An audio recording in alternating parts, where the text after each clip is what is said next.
I'm not all the way Korean, I'm not all the way American. I'm just somewhere in between. When I went to art high school, that was really a lot of competition. If I didn't major in piano, when I first started YouTube, so much hours and I don't know how to even edit, and I strive to be that friend for you to be a bridge to classical music, so you can also get beauty and benefit of this amazing thing is called classical music.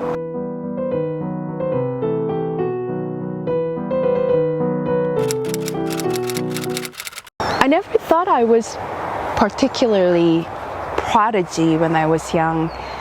I remember going to Piano Institute when I was 4 years old and thought it was fun.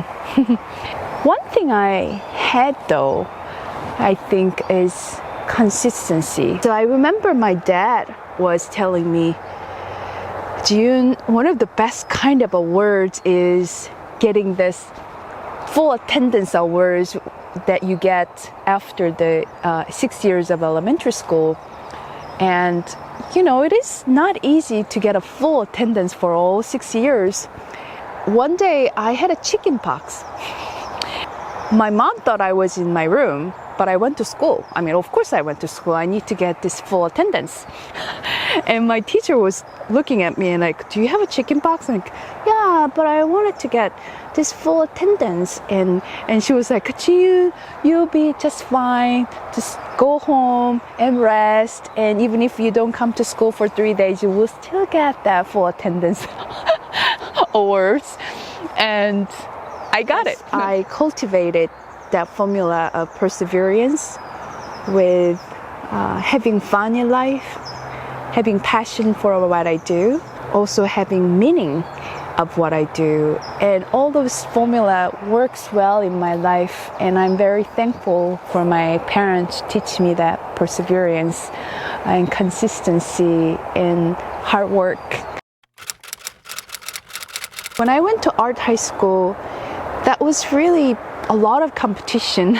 I remember every time I have a piano exams, the ranking was placed it on the wall, you know, because we played many pieces, the same repertoire. Everybody plays certain Beethoven sonatas and Chopin etudes, and it was always, there are friends who play so fast, so technically clean and everything. And I remember thinking that, wow, they're so good and I'm not that, you know? My piano teacher told me, Jeeyoon, you can be easily on the top 3 pianists of the school if you work really hard. I made a decision, you know what? I'm gonna try my best and see where that takes me. I practiced long hours and record my lessons, and it was very intense time. I had this piano exam, I still remember.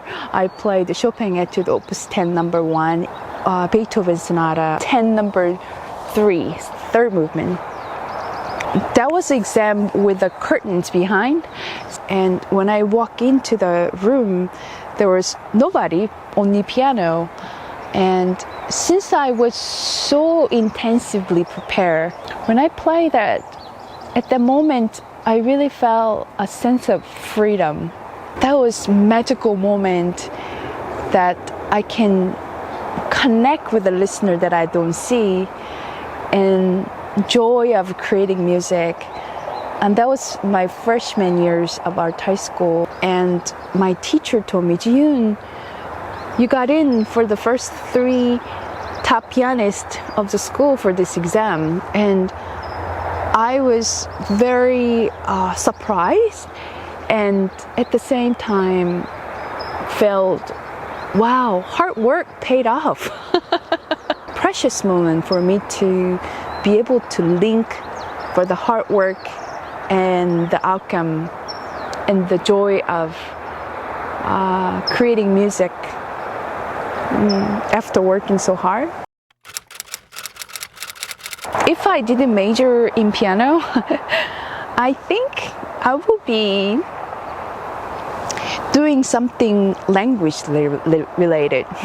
I don't know, maybe translator or some embassy kind of thing. English was one of the subjects that I had to learn.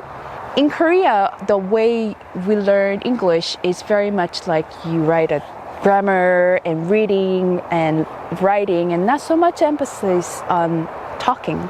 But I really wanted to talk. So when I see any foreigner in the street, I remember coming up to them and saying, "Can I help you? I can speak English." When I first came to America, which is 2003, after my undergrad in Korea, I came to directly for a master's degree. I was already be able to speak English. A lot of other students thought I was Korean American. And my English is by no means it's perfect, but I was already fairly comfortable speaking English that time. I like learning a culture, learning a new language. Yeah, I think if I didn't do major in piano, something related to language maybe. One of the presenters told me long time ago, and Jeeyoon, if you are talking more in front of a camera, that will be good for you, or something like that. And I was thinking like, no way I would do such thing. So I experiment when I was in New York, creating some little vlogs and things, and thinking, actually this is kind of fun, and that's how I started.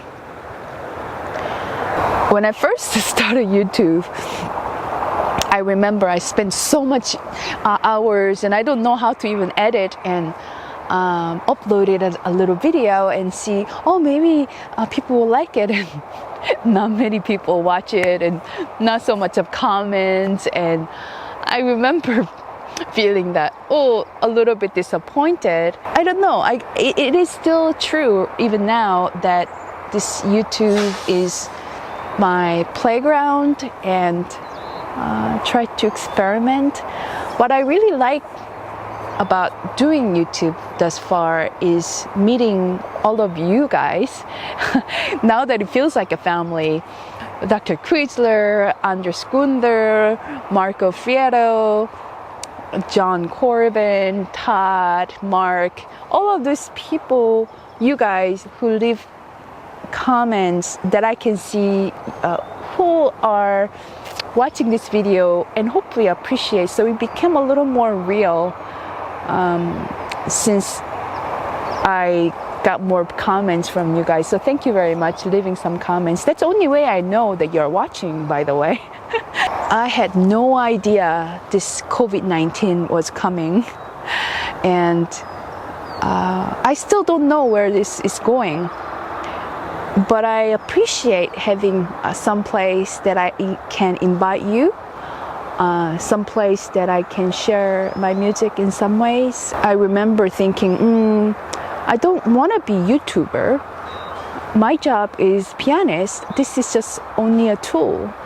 At that time, since there are a lot of concerts, preparation, practice, and just filming video or editing, or even starting podcast, everything I did felt a bit overwhelming.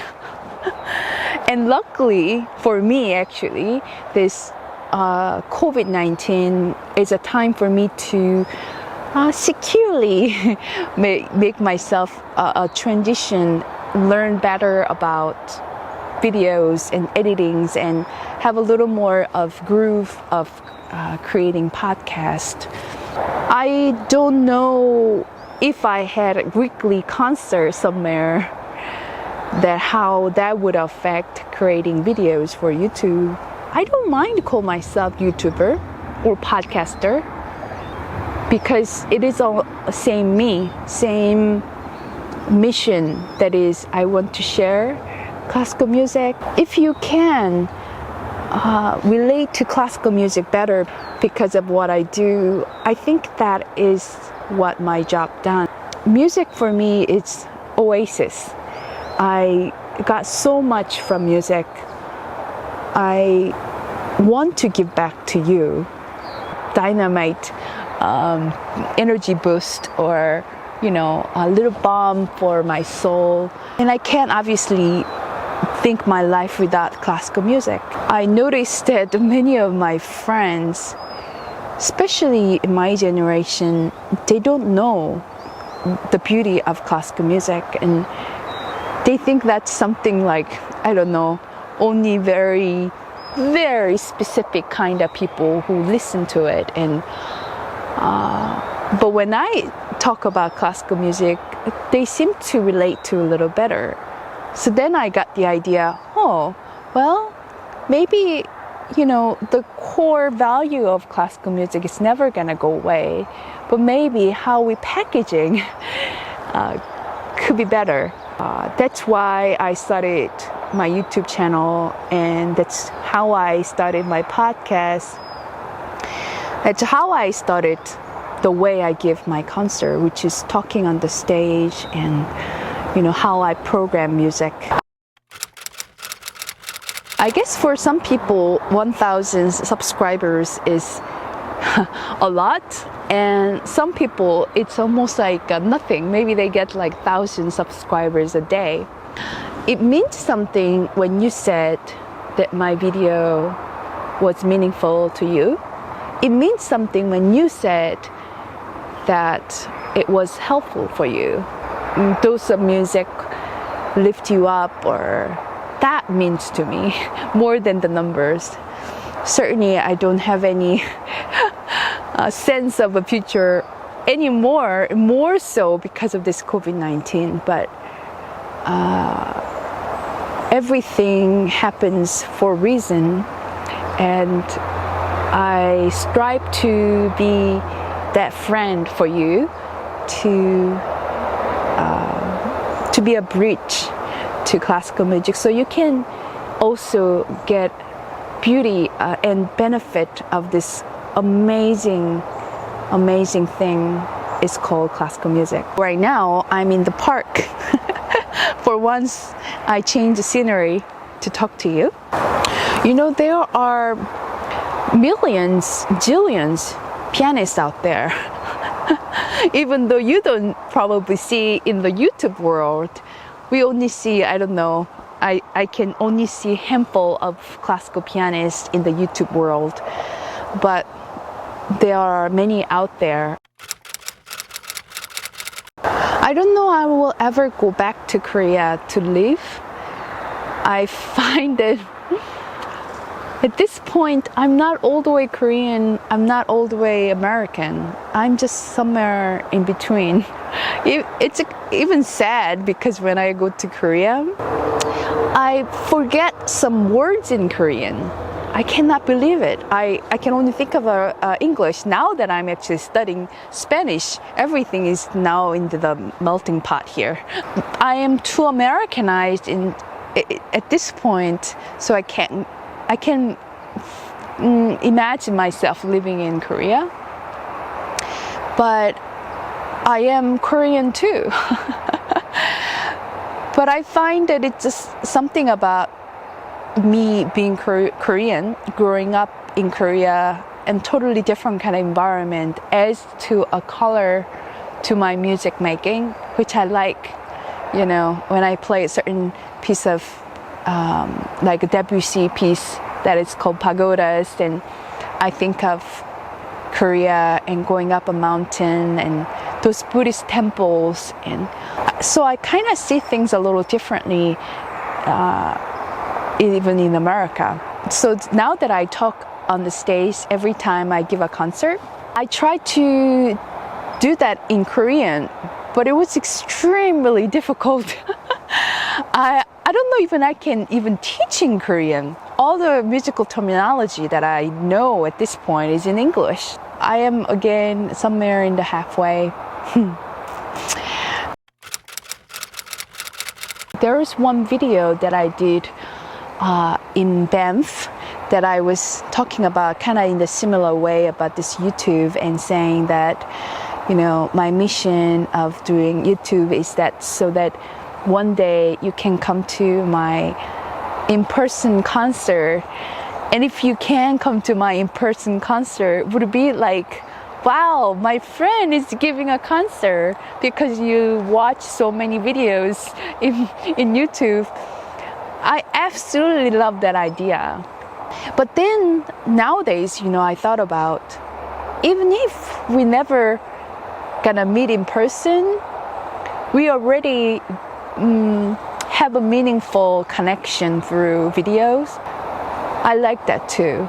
So I go to farmers market often, and one of the farmers that I get many of peaches or apples and whatever, and he doesn't know I'm pianist. And one time I happened to have a concert, and telling him that, oh, if you're free, maybe come to my concert. And so he was really surprised to hear that I was pianist, and say, you know, I never knew you're a pianist, but you're one of my favorite customer.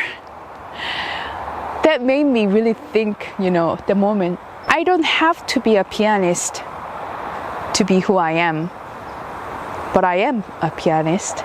But who I am, it's not what I do. That was meaningful connection for me, that no matter what I do, I want to be true to who I am. And so I don't mind call myself as a YouTuber or podcaster or whatever that name that people defined. But core meaning of who I am, it's someone that want to lift you up, hopefully with music, hopefully with what I do, and create a meaningful connections. Yeah, I don't know. It was kind of nice to be outside. It's getting dark here.